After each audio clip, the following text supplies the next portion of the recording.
Good morning. Welcome to Change Pace Poetry number 67. My name is Leland Jamieson. I'm going to read 3 poems this morning from In Vitro. 2 of them are sonnets, and 1 of them consists of couplets. And all 3 have in common the presupposition of the visit of the Anunnaki to our globe many years ago, the first UFOs, as it were. So we'll start with the first one. This is called Debts, and this is a sonnet. I wrote this after rereading Zecharia Sitchin and visiting the Yale University's Mesopotamian collection of artifacts.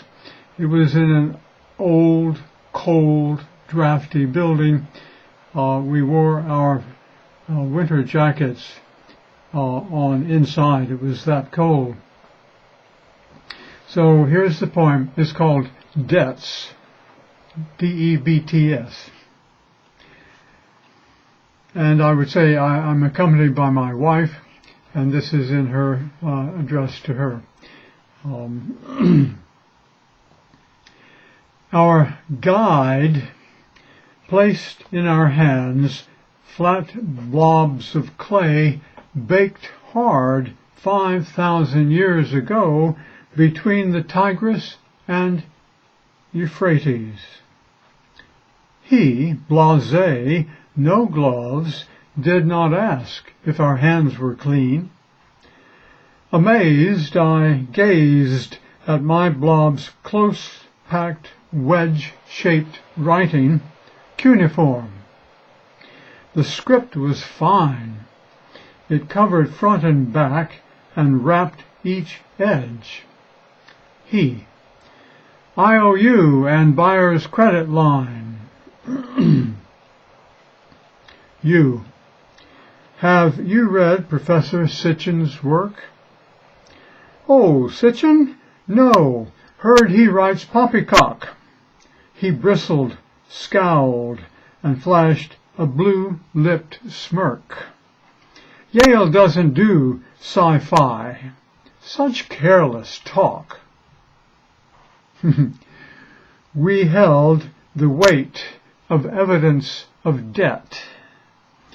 We both observed his forehead bead with sweat.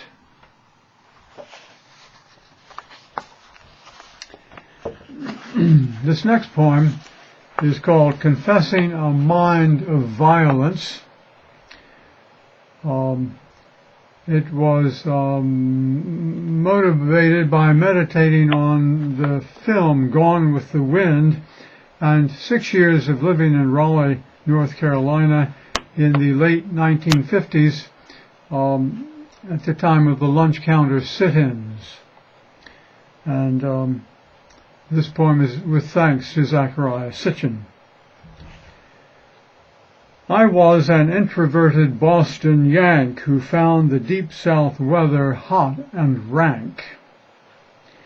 Its culture cold to those who'd not the clout of folks our bastard Sherman once burned out. The hatred deep was learned at Granddad's knee, or stump, a useless piece of war's debris.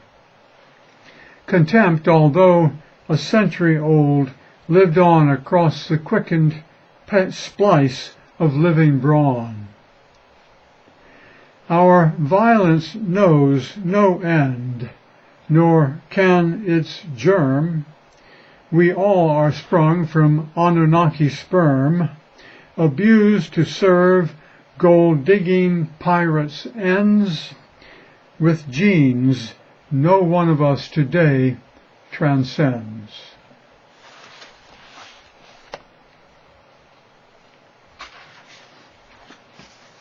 And this poem is the other sonnet. It's an imaginary conversation with my stepfather, who did not live to read Zecharia Sitchin's work, but who would have relished it no end if he had. and it's written in his memory.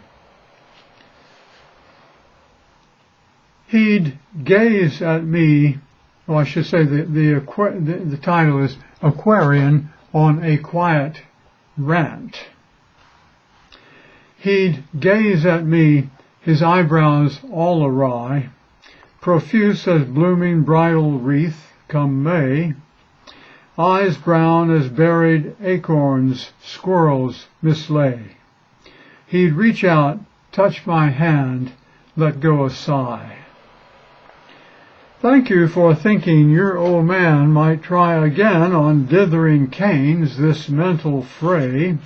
I think I've held too long, to my dismay, a belly full of faux thoughts. By the by, I've not got much forbearance left at all. The Christian God would have me burn in hell.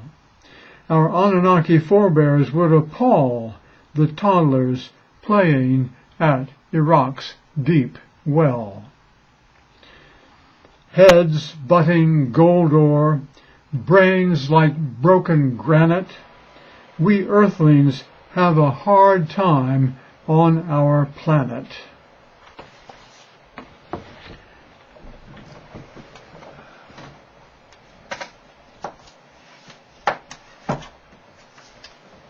I'm always forgetting my little advert. I wouldn't want to fail to invite you to visit my website, jamiesonspoetry.com. You'll find there a library of all these videos and accompanied by the texts of the poem. But if you've been there and done that, I invite you to check into Amazon.com, search for Leland Jamieson, and pick up a book for yourself. Then you will have the whole picture in your hand. Thank you for joining me. We'll see you next time.